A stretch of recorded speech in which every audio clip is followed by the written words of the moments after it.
Bedtime with your autistic child can feel like negotiating with a tiny lawyer who's had 3 espressos. You've tried earlier bedtimes, later bedtimes, melatonin, weighted blankets. It's 11 p.m. and your child is still wide awake, maybe in your bed, maybe pressed up against you, and you're exhausted, staring at the ceiling, wondering why something this basic feels so hard. For many autistic kids, sleep doesn't come easily, even with routines, even with consistency, and even with everything you've already tried. In this video, I want to show you a few ways to make bedtime less of a battle. Not perfect, not fast, but gentler on both of you. I'm Andrea Pollack, parenting educator and coach, and parent of a almost 27-year-old autistic young man. Back in the day, bedtime was one of the hardest parts of our day, not just because my son struggled, but because by the end of the day, I had no gas left in my tank. Let's talk about what can actually help. I'm going to share 5 strategies, but before I do, I want to call out a common concern because this is exactly where my mind would go. I would think, whatever you're going to tell me to do, it's not like I have control over bedtime. What about when my child is the one blowing up the bedtime routine? What about when they won't get off the iPad, or they refuse to brush their teeth, or bedtime stretches on for hours because every step turns into a negotiation? I get it. I've lived it. Bedtime isn't a controlled environment. It's interactive. It shifts minute to minute. And once a nervous system is dysregulated, no amount of careful planning guarantees cooperation. With all of that said, please keep an open mind because there are shifts that you can make that can improve the situation over time. Let's start with strategy 1, which is catch dysregulation early. For many autistic kids, bedtime problems don't start at bedtime. They start hours earlier. By late afternoon or early evening, signs often start showing up. Getting stuck on a topic, becoming rigid about small things, having trouble shifting gears. Those signs point to a nervous system that's already working really hard. That's when talking less, dimming the lights, and slowing things down can make a big difference. Waiting until bedtime to intervene usually means working uphill. And here's the thing, even when you slow things down, bedtime can still be tricky. So that's just one strategy. Next, strategy number 2, connection over correction. We usually say connection before correction, but we're going to talk about how correction at bedtime is setting us up for failure. Once a child is dysregulated at bedtime, the strategy shifts. This is not a moment for explanations, words don't land, logic doesn't work, and reasoning falls flat. When the nervous system is activated, the thinking part of the brain just isn't available. So this isn't the time to explain why sleep matters or negotiate about tomorrow or talk through consequences. Instead, the focus has to shift to connection. Your calm presence, maybe a hand on their back, maybe sitting quietly nearby.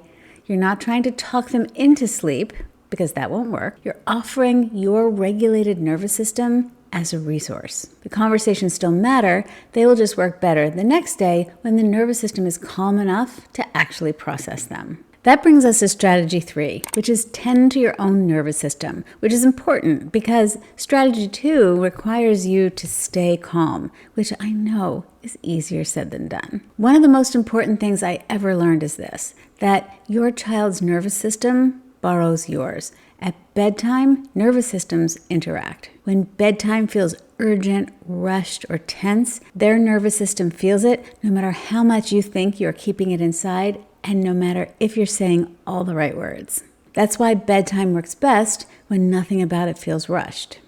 But by bedtime, your depletion is real. You've managed school stress, transitions, meals, sibling dynamics, and now you're staring down the one thing you want most, for the day to finally end.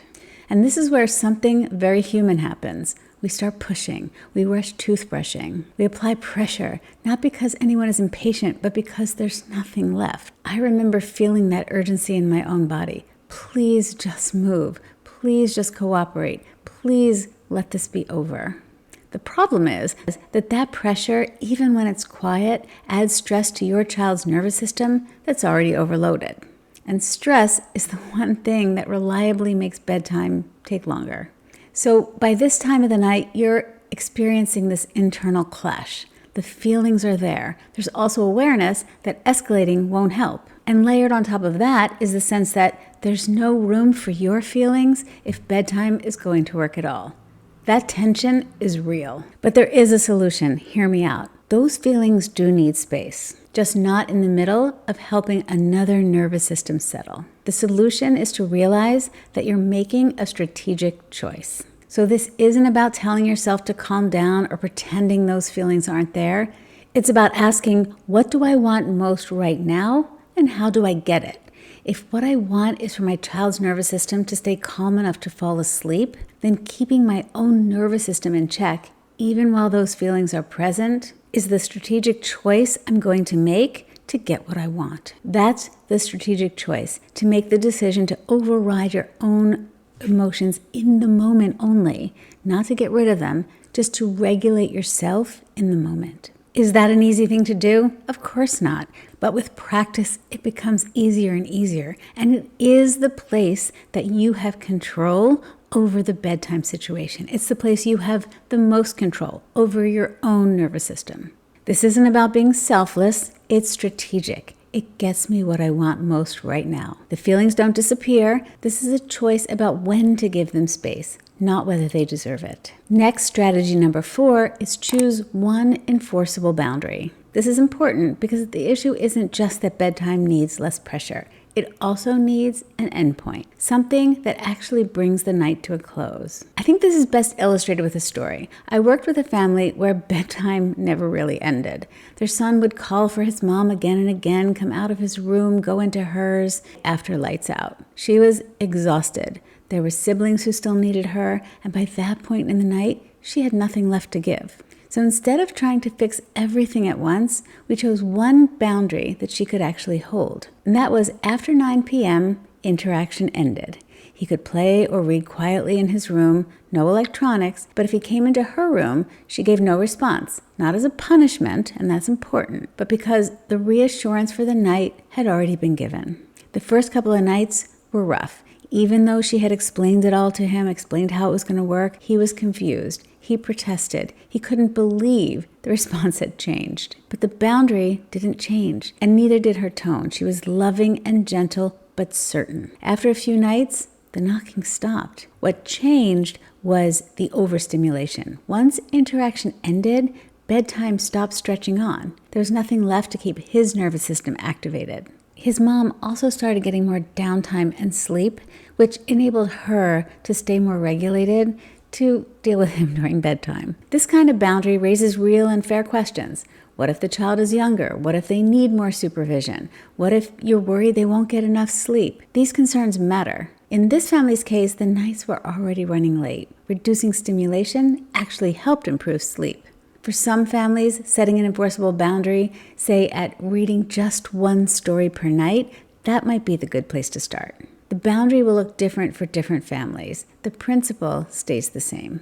And then last, strategy 5 is to build independence gradually. For my own son, he needed someone to fall asleep beside him. Not a routine, not a strategy, a person. The warmth, the pressure, the sense that he wasn't alone. We tried weighted blankets, we tried tight spandex pajamas, and everything else the OT suggested. They helped, but they didn't replace the human body. And that was information about what his nervous system needed in the moment. For a long time, I made the strategic choice to work on other boundaries first because I felt this was not something I could fix with a sleep strategy. And in my situation, it was the best shot at getting him to sleep the fastest.